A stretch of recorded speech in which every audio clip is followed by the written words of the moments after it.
എല്ലാവർക്കും നമസ്കാരം. ഇന്ന് പറയാൻ പോകുന്ന വിഷയം എന്ന് പറയുന്നത് ഞാൻ കൂടുതലായിട്ടൊന്നും വലിപ്പിച്ച് നീട്ടുന്നില്ല, കാര്യത്തേക്ക് നേരിട്ട് ഡയറക്റ്റായിട്ട് വരാമെന്ന് വിചാരിച്ചിന്. പഞ്ചപുരുഷ മഹായോഗങ്ങളിൽ മാളവ്യയോഗത്തെക്കുറിച്ചാണ് ഇന്നത്തെ വീഡിയോസ് പറയണത്. അതായത് ലഗ്നം ഏതെങ്കിലും രാശിയിലുണ്ടാകും, ആ ലഗ്ന കേന്ദ്രമായ ങ്ങളിൽ ശുക്രൻ നിന്ന് കഴിഞ്ഞാൽ മാളവ്യയോഗം ഉണ്ടാകും. പക്ഷെ മാളവ്യയോഗം ഉണ്ടാവണം എന്നുണ്ടെങ്കിൽ ലഗ്നം ഏതെങ്കിലും രാശിയിൽ കേന്ദ്രം ആവരുത്. സ്വക്ഷേത്രമോ ഉച്ചക്ഷേത്രമോ, അതായത് ഇടമൻ രാശിയോ തുലാം രാശിയോ ഉച്ചക്ഷേത്രമായ മീനൻ രാശിയിലോ ശുക്രൻ വരണം. അങ്ങനെ വന്നു കഴിഞ്ഞാൽ മാളവ്യയോഗം വേണം. ഇപ്പോൾ കുംഭം രാശി, കുംഭൻ ലഗ്നമായിരുന്നു വിചാരിക്കട്ടെ. കുംഭത്തിൻ്റെ 4ാം ഭാവമാണ് ഇടവൻ രാശി. ആ ഇടവൻ രാശിയിൽ ശുക്രൻ നിന്ന് കഴിഞ്ഞാൽ മാളവ്യയോഗം ഉണ്ടാകും. അതേപോലെ തന്നെ കർക്കിടക ലഗ്നത്തിൻ്റെ 4ാം ഭാവമാണ് തുലാം രാശി. അതിൻ്റെ കേന്ദ്രങ്ങളിൽ നിന്ന് കഴിഞ്ഞാലും, അവിടെ ശുക്രൻ നിന്ന് കഴിഞ്ഞാലും ഈ മാളവ്യയോഗം. അങ്ങനെ ഉച്ചക്ഷേത്രമോ സ്വക്ഷേത്രമോ മൂലക്ഷേത്രമോ ഈ മാളവ്യയോഗത്തിൽ ശുക്രൻ നിന്ന് കഴിഞ്ഞാൽ മാളവ്യയോഗം സംഭവിക്കുക എന്നാണ് പറയണത്. അപ്പോൾ നമുക്ക് നോക്കാം മാളവ്യയോഗത്തിൽ എന്തെല്ലാം ഗുണങ്ങളാണ് ഒരാൾക്ക് ജീവിതത്തിൽ വരുന്നത്. അതായത് ഓരോ ലഗ്നക്കാർക്കും പല വ്യത്യസ്തമായ ഗ്രഹങ്ങളിലുണ്ടാകും, എല്ലാവർക്കും അനുഭവം വരുന്നില്ല. ഇത് സാധാരണ രീതിയിൽ എടുത്താൽ മതി. നമ്മുടെ ഇത് യോഗങ്ങളൊന്നും നമുക്ക് ഒന്നും കൊണ്ടെത്തില്ല. നമ്മുടെ കർമ്മം കൊണ്ട് നമുക്ക് അത് ഒന്നും കൂടി കർമ്മ മേഖലയിലൊക്കെ ഒരു നല്ലൊരു ഇതിൽ മുന്നോട്ട് പോകുന്നൊരു വാക്യാണ്. ഈ യോഗങ്ങളെല്ലാം കൂടി ഗുണം ചെയ്യും എന്നുള്ളത് മാത്രമാണ്. നമുക്ക് നോക്കാം മാളവ്യയോഗ ഫലം നമുക്ക് നോക്കാം. അതായത് മുഴുപ്പാർന്ന ശരീരത്തോടു കൂടിയവനും ധൈര്യമുള്ളവനും ധനികനും ആകും എന്നാണ് പറയുന്നത്. അതായത് എല്ലാ സൗഭാഗ്യങ്ങളും തരുന്നത് നമ്മൾ ശുക്രനാണ്.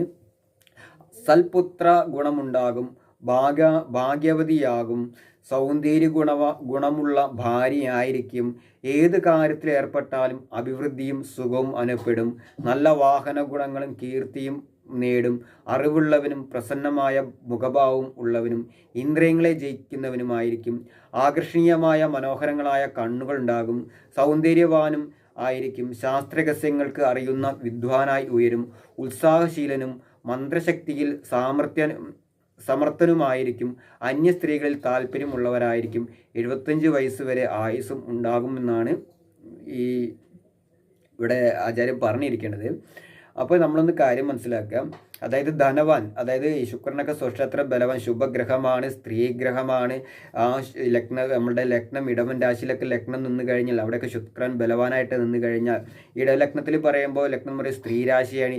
എപ്പോഴും ത്രൈണത, അത് പുരുഷനായാലും സ്ത്രീക്കായാലും ഒരു ത്രൈണത ഉണ്ടാകും. സ്ത്രീ ആണെങ്കിൽ കൂടുതൽ നമുക്ക് ഒരു ത്രൈണതയുടെ ഒരു കാരകത്വം കൂടി ഉണ്ടാകും. അവിടെ സ്ത്രീ മാത്രമല്ലല്ലോ ജനിക്കുക, പുരുഷൻ ഉണ്ടാവുമല്ലോ. അപ്പോൾ സ്ത്രീ ആണെങ്കിൽ ഒന്നും കൂടി ഒരു ത്രൈണതയുടെ കാര്യങ്ങളൊക്കെ ഉണ്ടാകുക എന്നാണ് പറയണത്. അതേപോലെ തന്നെ ശുക്രനാണ് നമ്മുടെ ജീവിതത്തിൽ എല്ലാ വീട്, വാഹനങ്ങൾ ഇത്യാദി സൗഭാഗ്യങ്ങളെല്ലാം തേടിത്തരുന്ന ശുക്രനാണ്. ശുക്രൻ നല്ല സ്ഥിതിയിലൊക്കെ നിൽക്കുകയാണെങ്കിൽ, നല്ല പൊസിഷനിലൊക്കെ നിൽക്കുന്ന ഒരു ഗ്രഹനിലയാണെങ്കിൽ തീർച്ചയായിട്ടും നമ്മൾ പരിശ്രമിക്കുകയാണെങ്കിൽ നല്ല രീതിയിൽ തന്നെയായിരിക്കും മുന്നോട്ട് പോകുന്നത്. അത് നല്ല ധൈര്യമുള്ളവനായിരിക്കും. നമുക്ക് ധനപരമായിട്ട് വലിയ ക്ലേശങ്ങൾ ഉണ്ടാവില്ല എന്നാണ് പറയുന്നത്. സൽപുത്രം ഗുണങ്ങൾ ഉണ്ടാകാം. നല്ല ഭാഗ്യവതി, ആ ലഗ്നത്തിലൊക്കെ ജനിച്ചു കഴിഞ്ഞാൽ നല്ല ആയിരിക്കുന്ന പറയണത്. നല്ല അത്യാവശ്യം കാണാൻ നല്ല ഭംഗിയുള്ള ഒരു സ്ത്രീയോ ആയാലും പുരുഷനായാലും ഉണ്ടാകുക എന്നാണ് പറയണത്. അതുപോലെ തന്നെ നല്ല ഒരു ഗുണമുള്ള ഒരു പുരുഷനാണെങ്കിൽ നല്ല ഗുണമുള്ള സ്ത്രീ ഭാര്യയായിട്ട് ലഭിക്കാൻ സാധ്യതയുണ്ട്. അതേപോലെ തന്നെ ഏത് കാര്യത്തിൽ ഏർപ്പെട്ടാലും അഭിവൃദ്ധി, എന്ത് കാര്യം ചെയ്തു കഴിഞ്ഞാലും അതിന് ചുറുചുറുപ്പോട് ചെയ്ത് അതിന് അഭിവൃദ്ധിയും സുഖവും സന്തോഷവും അനുഭവപ്പെടും എന്നാണ് പറയുന്നത്. പക്ഷെ നമ്മളും കൂടി പരിശ്രമിക്കണം, എന്നാൽ മാത്രമേ ഗുണം ഉണ്ടാകത്തുള്ളൂ. അതുപോലെ തന്നെ വാഹന ഗുണങ്ങൾ, വാഹനപരമായിട്ടുള്ള ധനപരമായിട്ട് ഇപ്പോൾ ശുക്രൻ നല്ല സ്ഥിതിയിൽ, ഇപ്പോൾ ഉച്ചക്ഷേത്ര ബലവാനായിട്ടാണ് ഇപ്പോൾ ഈ അപ്ഡേറ്റിൽ മീനൻ രാശിയിലാണ് ശുക്രൻ സഞ്ചരിക്കുന്നത്. അപ്പോൾ ഇപ്പോഴത്തെ സമയത്ത് ഓരോ ലഗ്നക്കാരന്, അതായത് മീനം ധനു ലഗ്നക്കാർക്ക് ഇപ്പോൾ വാഹനപരമായിട്ടും വീട്, വാഹന എല്ലാം ഇപ്പോഴത്തെ ഈ ശുക്രൻ്റെ സഞ്ചാരം കൊണ്ട് നമുക്ക് അനുഭവത്തിൽ വരുന്നതാണ്. നിങ്ങൾ ശ്രമിച്ചു കഴിഞ്ഞാൽ ചിലപ്പോൾ തീർച്ചയായിട്ടും അതൊരു ഗുണത്തിൽ വരും എന്നുള്ളതാണ്.